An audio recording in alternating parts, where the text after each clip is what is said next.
Hello everyone, I am Seema Kundu. Welcome to our YouTube channel let's fly. तो बच्चों, इस video में हम चैप्टर कर रहे हैं the story of the Palampur, the story of the Palampur, chapter 1 from economics. So let's see. So students, this is the part 3 of chapter 1 from economics. If you haven't seen the part 1 and 2, so you can watch that also. So शुरू करते हैं। Today our topic is land distribution between the farmers of Palampur. कि पालमपुर में जितने भी farmers हैं उनमें land distribution किस तरह से है। Not all the people engaged in agriculture have sufficient land for cultivation. जितने भी टोटल वहाँ पे पीपल रहते हैं, all are not engaged in agriculture, and some people don't have the land also. In Palampur, about 1/3 of the 450 family are landless. Means 150 families don't have the land. Most of them Dalit and have no land for cultivation. 240 families cultivate small plot of land less than 2 hectare in size. 240 family के पास, जो 240 families हैं उनके पास 2 hectare से कम जमीन है। And on the other hand, more than half of the area of the village is covered by plots that are quite larger in size. There are 60 families of medium and large farmers who cultivate more than 2 hectares of land. और 60 family ऐसी हैं जिनके पास 2 hectare से ज़्यादा ज़मीन है। एक बार दोबारा से कर ले। 50 जो है टोटल फैमिलीज वहाँ पे रहती हैं, उनमें से 150 के पास कोई लैंड नहीं है, 240 के पास बिलो 2 हेक्टेयर्स लैंड है, एंड अब 60 फैमिली ऐसी हैं जिनके पास मोर देन 2 हेक्टेयर्स है। Next, who will provide the labour. कि जो काम करना है, जो वहाँ पे काम करते हैं, यहाँ पे आपको दिखाई दे रहे हैं कि कितने सारे आदमी जो है तरह तरह का काम कर रहे हैं। तो ये लेबर जो है कौन प्रोवाइड करता है। Farming require a great deal of hard work. जैसे कि आपको पता है कि फार्मिंग में बहुत ज़्यादा मेहनत लगती है। Small farmer along with their families cultivate their own land own field. कि बहुत सारे जो छोटे किसान हैं वो अपनी फैमिलीज की सहायता के साथ अपने खेतों में काम करते हैं। Thus they provide the labour required for farming themselves. वो कोशिश करते हैं कि जो लेबर है वो खुद ही स्वयं अपना काम कर सकें। Medium and large farmer hire farms labourer to work on their field. और जो मीडियम और बड़े फार्मर हैं वो दूसरों से काम करवाते हैं, अपने खेत में मजदूरों को लगाकर उनको पैसे देकर काम करवाते हैं। Farm labourers come either from landless family और families cultivating small plot of land.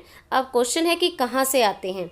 Farm labour come either from labourless family, जिनके पास ज़मीन नहीं है वो मजदूरी का काम करते हैं, और family cultivating small plot of land, या फिर जिनके पास बहुत कम ज़मीन है। दे paid wages by the farmer for home they work. कि वो जहाँ पे काम करते हैं वहाँ पे उसके लिए उनको पैसे मिलते हैं। वेजेस कैन बी कैश और काइंड ऑफ एग्जाम्पल क्रॉप्स। कि जो वेजेस उनको मिलते हैं वो बहुत कम होते हैं, या तो उनको पैसे दिए जाते हैं या फिर उनको कोई क्रॉप्स बदले में कोई चीज़ दी जाती है। समटाइम लेबरर गेट मील आल्सो। कई बार उनको खाने के लिए भी दिया जाता है। Wages are widely from region to region. कि अलग अलग रीजन में जो वेजेस हैं, जो पैसा है, जो मजदूरी है वो कम और ज़्यादा हैं। फ्रॉम क्रॉप टू क्रॉप, और फसल के हिसाब से अलग अलग हैं।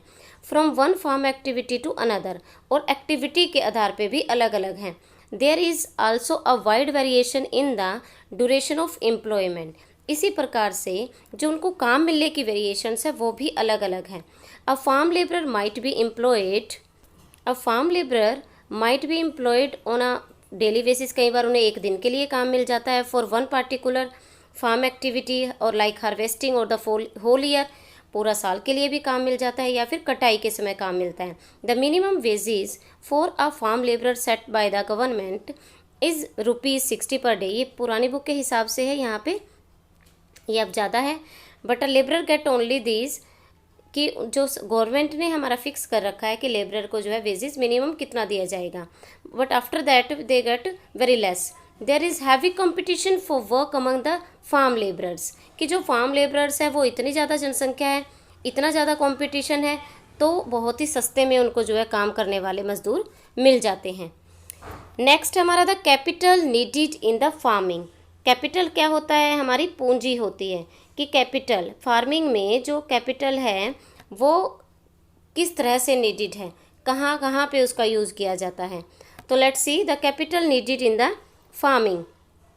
Most small farmers have to borrow money to arrange for the capital. कि जो छोटे किसान हैं उनको जो है कैपिटल का इंतजाम करने के लिए उधार लेना पड़ता है। They borrow from the large farmers. और वो जो बड़े गांव में किसान होते हैं या मनी लेंडर होते हैं उनसे जो है ट्रेडर्स होते हैं, उनसे बहुत तरह की वेरियस इनपुट्स फॉर कल्टीवेशन चाहिए होते हैं, तो वो उनसे उधार ले लेते हैं। The rate of interest on such loans are very high. और जो ये पैसा लेते हैं उधार पे, ऋण लेते हैं, वो जो है उसका इंटरेस्ट रेट जो बहुत ज़्यादा हाई होता है। They are put to great distress to repay the loan. और उस लोन को वापस देने में उन्हें बहुत ज़्यादा कष्ट उठाना पड़ता है। Large farmers charge them high interest rate have to work for the large farmer during the busy harvesting time. कि जब बिजी हार्वेस्टिंग टाइम होता है उस समय उन्हें बहुत ज़्यादा काम की ज़रूरत होती है और उस समय इंटरेस्ट रेट जो है बहुत ज़्यादा हाई लिया जाता है और उनसे उस समय दौरान काम भी करवाया जाता है। And that also at a rate much lower than the minimum wages set by the government. और गवर्नमेंट ने जो वेजेस फिक्स किए हैं उससे बहुत ही कम वेजेस दिए जाते हैं। वो उनको लोन भी देते हैं और साथ में इसलिए भी बांध लेते हैं कि वो उनके खेतों में काम करेंगे। This leads to overall exploitation. इससे जो है उनका पूरी तरह से एक्सप्लॉयटेशन होता है। It contrasts to the small farmers, the medium and the large farmer have their own savings from farming। कि जो जितने भी स्मॉल फार्मर होते हैं, मीडियम फार्मर होते हैं, लार्ज फार्मर होते हैं, उनके अपने अपने सेविंग जो बचती है फार्मिंग से, they are thus able to arrange for the capital needed. उससे जो है वो अपनी ज़रूरतों को पूरा कर लेते हैं। उन्हें कोई भी टूल खरीदना होता है या फिर कोई फर्टिलाइज़र्स खरीदने होते हैं तो उसके लिए जो है वो उनको इस्तेमाल कर लेते हैं। ये जो है अलग अलग है। नेक्स्ट है sale of surplus product. Farm product, जो खेतों में जो क्रॉप्स उगती है उसके बाद जो बच जाती है तो उसका किसान क्या करते हैं, इस टॉपिक में हम ये पढ़ेंगे। You can C in the picture कि जो किसान के पास अपनी खेती करने के बाद अपने लिए रखने के बाद जो बच जाती है उसका वो क्या करते हैं। Sale of surplus farm product. The small farmer have little surplus wheat because their total production is small. From this a substantial share is kept for their family need। कि जो फार्मर हैं वो अपनी फैमिली के लिए जितना बचा के रखते हैं उतना इनके पास सरप्लस बचता ही नहीं। उनके पास बहुत कम बचता है जिसको वो मार्केट में बेचते हैं। अदरवाइज उनके पास इतना ही होता है कि उनकी फैमिली नीड ही पूरी होती हैं। So it is the medium and the large farmers who supply wheat to the market. तो ये मीडियम और लार्ज फैमिलीज होती हैं जो मार्केट में अपना जो वीट है, सरप्लस वीट है, उसको बेचते हैं। The trader at the market buy the wheat and sell it. जो ट्रेडर हैं वो इसको खरीद लेते हैं और आगे जाके शॉपकीपर्स को टाउन में, सिटीज़ में बेच देते हैं। Large and medium farmer use earning from the surplus product as saving. और लार्ज और मीडियम फार्मर्स जो हैं उनके पास जो सेविंग सरप्लस बच जाती है can be used for lending to small farmer. वो स्मॉल फार्मर को ऋण देने के लिए उसका यूज़ करते हैं। Who are in need of a loan, जिसको लोन की उस समय ज़रूरत होती है। For buying the working capital for the next season. और उसका यूज़ वो क्या करते हैं, नेक्स्ट ईयर के लिए जो उनको वर्किंग कैपिटल टूल्स मशीन्स की ज़रूरत होती है उसके लिए खरीद लेते हैं। They are able to arrange for the capital for farming from their own saving. और जो ये वो इतना एबल होते हैं कि अपने सेविंग से इन सभी चीज़ों का अरेंजमेंट कर सकें। Some farmer might also use the saving buy cattle, truck और टू सेटअप शॉप। कुछ फार्मर के पास इतना पैसा भी बच जाता है कि वो अपने पशु खरीद सकते हैं, व्हीकल खरीद सकते हैं और शॉप्स खरीद लेते हैं। नेक्स्ट टॉपिक है हमारा the green revolution.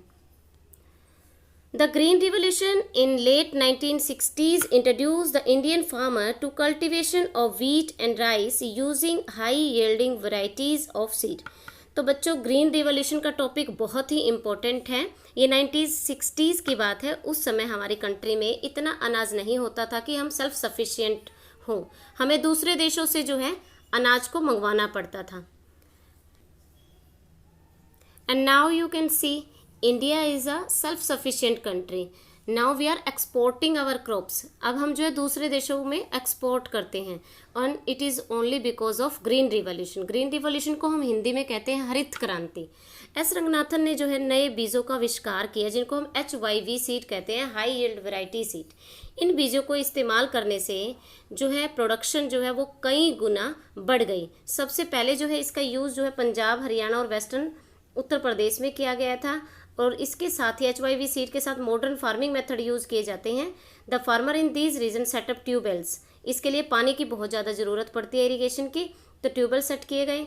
And after that the use of HYV seed, chemical fertilizer and pesticide, some of them brought machinery like tractor, thresher, which made ploughing and harvesting faster. जिससे कि जोतना और harvesting जो है बहुत fast हो गई. They were rewarded with high yield of wheat and farmers now had greater amount of surplus wheat to sell in the market. कि पहले जो है फॉर एग्जांपल कि ट्रेडिशनल फार्मिंग के तरीकों को यूज़ करके 1300 किलोग्राम पर हेक्टेयर प्रोडक्शन होती थी. But after use the HYV seed it increase up to 3200 kilogram per hectare. So you can see how differences केम.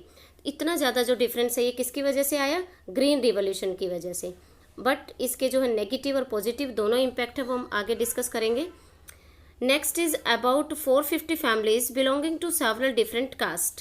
कि अब देखते हैं कि गांव में जो फैमिलीज रहती हैं 450, वो किस किस कास्ट से और किससे बिलोंग करती हैं. डिफरेंट कास्ट से बिलोंग करती है. उसमें से 80 अपर कास्ट फैमिलीज हैं own the majority of land, जिनके पास अपनी लैंड है. Their houses some of them are quite large. उनके घर जो हैं बहुत बड़े हैं और वो पक्के मकान हैं. The SC 1/3 of the population, जो कि 150 फैमिलीज हैं SC, live in the one corner of. गांव के कॉर्नर में रहती हैं. उनके घर जो है छोटे हैं और कच्चे हैं. Electricity power all the tubewell in the field and is use in various type of small business.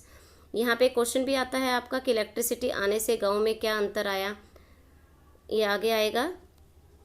Electricity powers all the tube wells में इलेक्ट्रिसिटी आ गई जिससे कि वो आराम से अपने खेतों को इरिगेट कर सकते थे. जो गांव है वहाँ पे 2 प्राइमरी स्कूल है और 1 हाई स्कूल है. उसके अलावा 1 प्राइमरी हेल्थ सेंटर है और 1 प्राइवेट डिस्पेंसरी है. डिस्पेंसरी क्या होता है? दवाखाना. तो बच्चों ये नेक्स्ट टॉपिक हम अपनी नेक्स्ट वीडियो में डिस्कस करेंगे.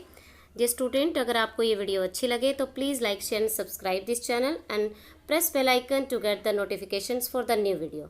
मैं हूँ आपकी टीचर सीमा कुंडू. नमस्कार.